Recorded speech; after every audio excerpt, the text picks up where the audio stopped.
Criminal Procedure Code 1973. Today we are going to cover Chapter 13, Jurisdiction of the Criminal Courts in Inquiries and Trials. It's a small chapter of 13 sections only, Section 177 to Section 189. Before I proceed, I would like to thank everyone for the support. And yes, I request all the girls and guys to respect their elders. It costs nothing but matters a lot. A quick view on Chapter 13 having total Section 13 of Criminal Procedure Code 1973, that is CRPC. Section 177 and Section 178 talks about inquiry and trial. Section 177 says ordinary place of inquiry and trial, whereas Section 178 says place of inquiry or trial.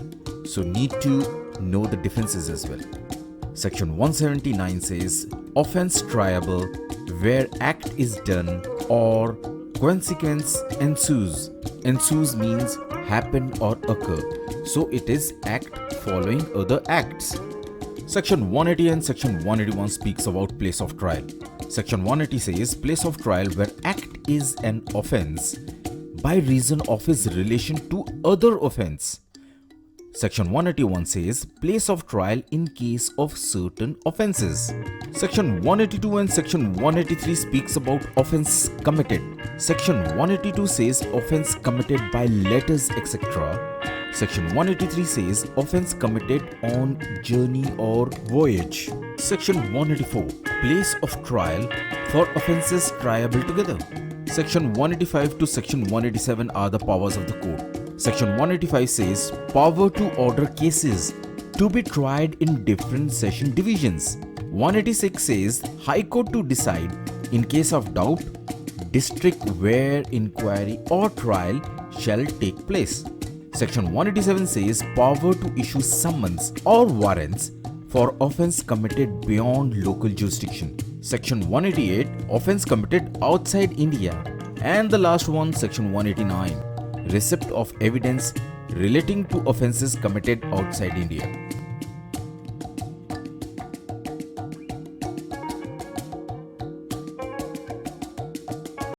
Let's revise it. Section 177, ordinary place of inquiry and trial.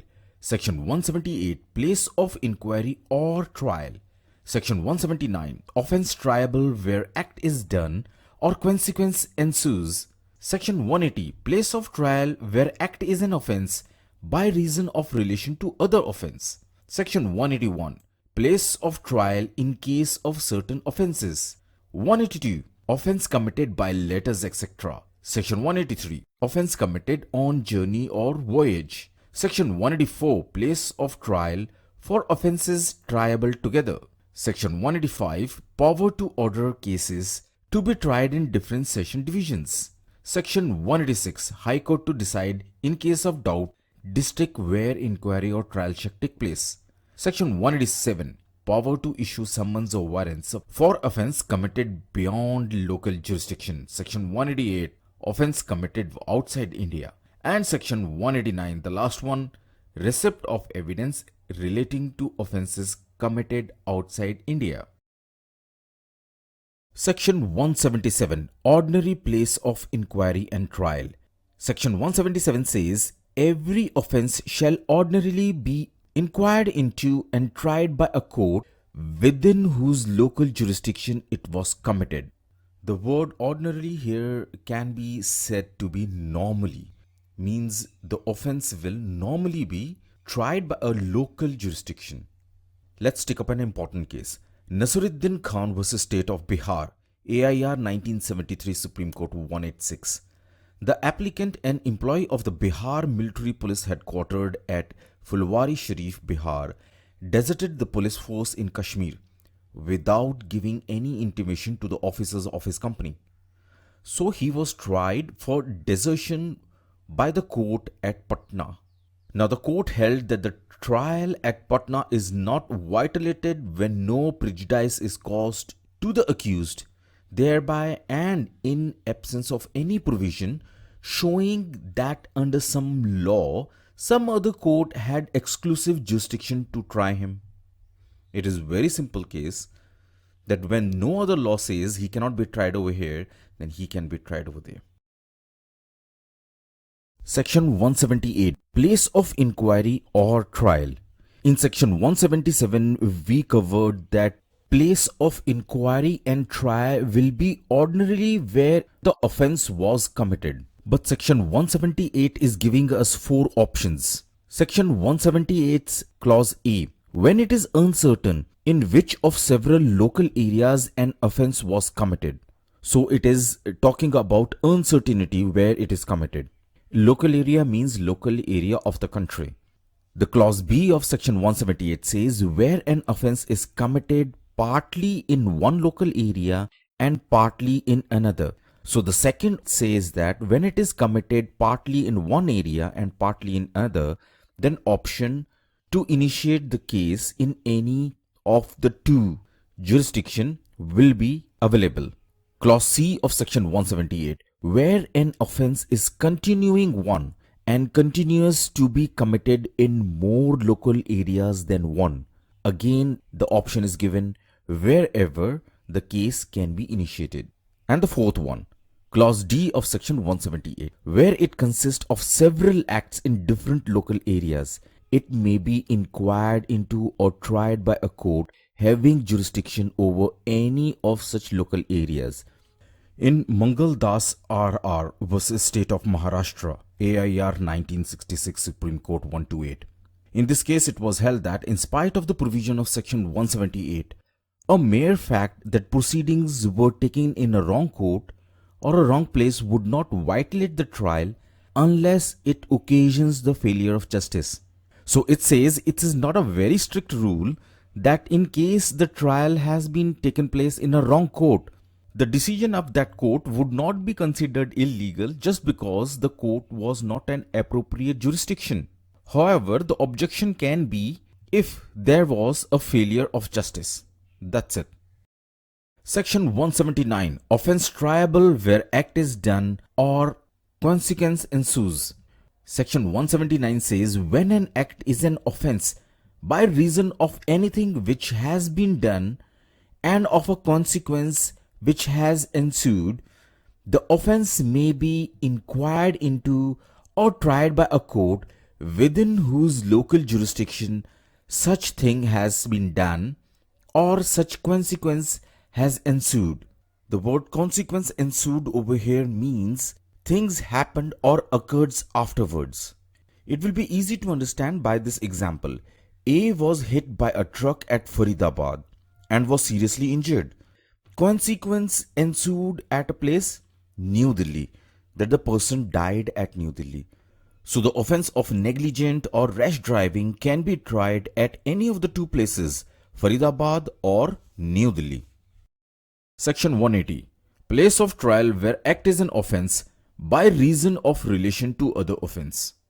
Section 180 says when an act is an offense by reason of its relation to any other act which is also an offense or which would be an offense if the doer were capable of committing an offense.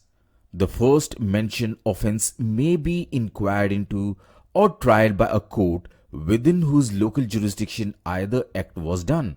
In short, this section informs us that for place of trial where the act committed is an offense by reason of its relation of any other act which is also an offense. Let's understand it by an example. A charge of abetment may be inquired into or tried by the court within the local limits of whose jurisdiction the abetment was committed or by the court within the local limits of whose jurisdiction the offense abetted was committed. So the offense of abetment can be tried at any of the two places. Let's take up another example. A charge of receiving or retaining stolen goods may be inquired into or tried either by the court within the local limits or whose jurisdiction the goods were stolen, or by the court within the local limits or whose jurisdiction any of them were at the time dishonestly received or retained. Means the offense of stolen goods may be tried by any of the court 1. Where it was stolen. 2. Where it was given to the shopkeeper who keeps stolen goods, or from the place where the stolen goods were recovered. Section 181. Place of trial in case of certain offences. It has got 5 subsections. Let's cover them up. Subsection 1 of section 181 says any offence of being a thug or murder committed by thug, of dacoity with murder, of belonging to a gang of dacoits, or of escaping from custody may be inquired into or tried by a court within whose local jurisdiction the offence was committed or the accused person is found. So subsection 1 of section 181 is explaining us that any person who runs away after committing a crime or runs away from a custody of a police and has been later caught at another place, he can be inquired or tried by court of any jurisdiction. 1. From where he ran away. 2. From where he was caught. Subsection 2 of section 181. Any offence of kidnapping or abduction of a person may be inquired into or tried by a court within whose local jurisdiction the person was kidnapped or abducted or was conveyed or concealed or detained. So subsection 2 of section 181 is simply informing us if a kidnapping or abduction has been done of a person, a case can be tried by any of the court in his jurisdiction where the kidnapping happened or where the person was kept or detained. Subsection 3 of section 181. Any offence of theft, extortion, or a robbery may be inquired into or tried by a court within whose local jurisdiction the offence was committed, or the stolen property, which is the subject matter of the offence, was possessed by any person committing it, or by any person who received or retained such property, knowing or having reason to believe it to be stolen property. It is again informing us that where the robbery was committed, the offence of extortion was committed, it can be tried at that place or from the place where we recovered it. Subsection 4 of section 181. Any offence of criminal misappropriation or criminal breach of trust may be inquired into or tried by a court within whose local jurisdiction the offence was committed, or any part of the property which is subject of the offence was received or retained or required to be returned or accounted for by the accused person. To understand subsection 4, I can say if a person has committed any corruption at one given place, and due to that corruption the amount he had hidden at some other place, so the case can be tried at any of the two places. Subsection 5 of section 181. Any offence which includes the possession of stolen property may be inquired into or tried by a court within whose local jurisdiction the offence was committed, or the stolen property was possessed by any person who received or retained it knowing or having reason to believe it to be stolen property. So subsection 5 is specially informing us regarding the stolen property was possessed by one person or where the stolen property was received by another person. So basically section 181 is applied where it is difficult for the complainant to find out as to where the misappropriation actually occurred. Jurisdiction lies at the place where the property had to be delivered. Section 182. Offences committed by letters, etc. This is an interesting one. Subsection 1 of section 182 says any offence which includes cheating may, if the deception is practiced by means of letters or telecommunication messages, be inquired into or tried by a court within whose local jurisdiction such letters or messages were sent or were received, and any of cheating and dishonestly inducing delivery of property may be inquired into or tried by a court within whose local jurisdiction the property was delivered by the person deceived or was received by the accused person.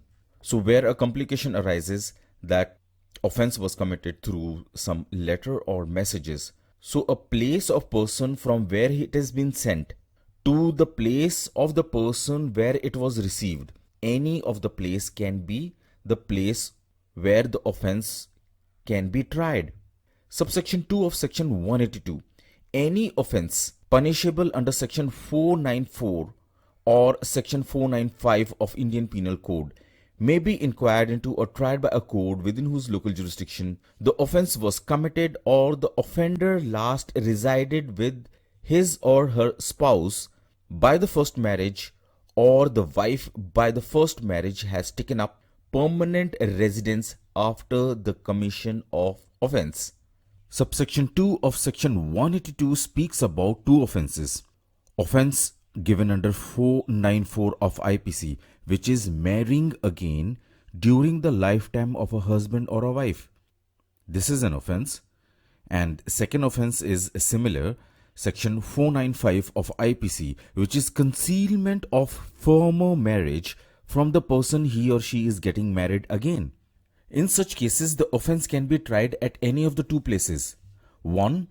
At a place when the couple resided together on their first marriage. 2. Where the wife is living after the offence of second marriage by the husband. Simple. That's it. Section 183. Offence committed on journey or voyage. When an offence is committed, visit the person by or against whom, or the thing in respect of which the offence is committed, is in the course of performing a journey or voyage, the offence may be inquired into or tried by a court through or into whose local jurisdiction the person or the thing passed in the course of that journey or voyage. Now, the first thing that is to be noted is the expression journey or voyage under this section does not include a voyage on high seas or in a foreign territory of India. To understand section 183, a simple example can make it. A and B are traveling in a train from New Delhi to Mumbai. Now, the offence committed in the train during the journey can be tried at any of the places from New Delhi to Mumbai. However, the journey should be continuous one without any interruption by either party, which means it should not have been discontinued at any of the places. Section 184. Place of trial for offences triable together. Section 184 says where, clause A, the offences committed by any person are such that he may be charged with and tried at one trial for each such offence by virtue of the provision of section 219, section 220 and 221. Or the clause B says the offence or offences committed by several persons are such that they may be charged with and tried together by virtue of the provision of section 223. The offences may be inquired into or tried by any court competent to inquire into or try any of the offences. So basically, section 184 is explaining that when an offence is committed in pursuance of conspiracy, the court having jurisdiction to try the offence may try the offence of conspiracy even if it was committed outside its jurisdiction. Section 184 speaks about the place of trial in following cases as well. Section 219, which says 3 offences of same kind in a year may be charged together. Section 220, which speaks about trial for more than one offence. Section 221, it speaks about where it is doubtful what offence has been committed. And section 223 speaks about what persons may be charged jointly. So when you remember section 184, you remember all these sections. So when you hear section 184, you just remember conspiracy. A conspiracy may be committed any place, anywhere, and that can be charged at any other place as well. Section 185. Power to order cases to be tried in different session divisions. Section 185 says, notwithstanding anything contained in the preceding provisions of this chapter, means the sections given under this chapter, chapter 13 from section 177 to section 184, the state government may direct that any cases or classes of cases committed for trial in any district may be tried in any session divisions. This simply means that state government can direct any case to be tried in any sessions division. provided that there is a condition to it, provided that such direction is not repugnant to any direction previously issued by a High Court or a Supreme Court under the Constitution or under this code or any other law for the time being in force. Means only those cases can be directed by the state government which are not already directed by the High Court or the Supreme Court. Simple. Section 186. High Court to decide in cases of doubt district where inquiry or trial shall take place. Section 186 says where two or more courts have taken cognizance of the same offence and a question arises as to which of them ought to inquire into or try that offence, the question shall be decided by following two things. Clause A says if the courts are subordinate to the same High Court by that High Court. Clause B says if the courts are not subordinate to the same High Court by the High Court within the local limits of whose appellant criminal jurisdiction the proceedings were first commenced, and thereupon all other proceedings in respect of that offence shall be discontinued.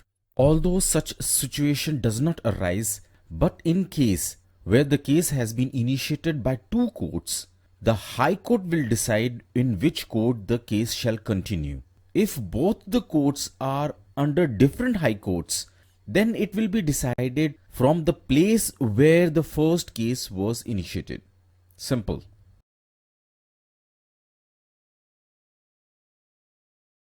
Section 187. Power to issue summons or warrant for offence committed beyond local jurisdiction. Subsection 1 of Section 187 says, when a magistrate of the first class sees reason to believe that any person within his local jurisdiction has committed outside such jurisdiction, whether within or outside India, an offence which cannot, under the provision of Section 177 to Section 185, both inclusive, or any other law for the time being in force, be inquired into or tried within such jurisdiction, but is under some law for the time being in force triable in India, such magistrate may inquire into such person the offence as if it has been committed within the local jurisdiction and compel such person in the manner hereinafter provided to appear before him and send such person to the magistrate having jurisdiction to inquire into or try such offence, or if such offence is not punishable with the death of imprisonment for life, and such person is ready and willing to give bail to the satisfaction of the magistrate acting under this section, take a bond with or without sureties for his appearance before the magistrate having such jurisdiction. Section 187 says, magistrate of first class has following powers. 1. To inquire into offences committed outside his jurisdiction, even if it is committed outside India. But the condition is he must have been found within his local jurisdiction. Second, to compel appear before him. 3. To send him to magistrate having jurisdiction to try for such offences. 4. To grant bail, but the condition is if the offence is not punishable with death or life imprisonment. Subsection 2 of Section 187. When there are more magistrate than one having such jurisdiction, and the magistrate acting under this section cannot satisfy himself as to the magistrate to or before whom such person should be sent or bound to appear, the case shall be reported to the orders of the High Court. So subsection 2 is informing us that when question arises that there are more than one first-class magistrate available, then in whose court such offence will be inquired into and tried. In such circumstances, it is the High Court which will decide where the offence of such case should be inquired and tried upon. Section 188. Offences committed outside India. Section 188 says when an offence is committed outside India, Clause A, by a citizen of India, whether on the high seas or elsewhere, or Clause B says by a person not being such citizen on any ship or aircraft registered in India, he may be dealt with in respect of such offence as if he had committed at any place within India at which he may be found. Now there is a condition to it, provided that notwithstanding anything in any of the preceding sections of this chapter, no such offence shall be inquired into or tried in India except with the previous sanction of the central government. This means that section 188 gives extraterritorial power to the magistrate. 1. On Indian citizens committing offences outside India. 2. On non-citizens, means foreigners, committing offence on registered ship or aircraft in India. But for such offences committed outside India to be tried in India, the previous sanction of the central government is necessary. Section 189. Receipt of evidence relating to offences committed outside India. Section 189 says when any offence alleged to have been committed in any territory outside India is being inquired into or tried under the provision of Section 188, the central government may, if it thinks fit, direct that copies of dispositions made or exhibits produced before a judicial officer in or for that territory or before a diplomatic or consular representative of India in or for that territory shall be received as evidence by the court holding such inquiry or trial in any case in which such court might issue a commission for taking evidence as to the matters to which such dispositions or exhibits relate. This means in extraterritorial judicial cases processed under section 188, the central government, if it thinks fit, the copies of dispositions, which is certified letter of the court, produced before judicial officer or a diplomatic or a consular representative of India will be considered as an evidence. So section 189 provides for a special rule of evidence that copies of dispositions before a judicial officer in the concerned foreign court as evidence in such a case. That's it.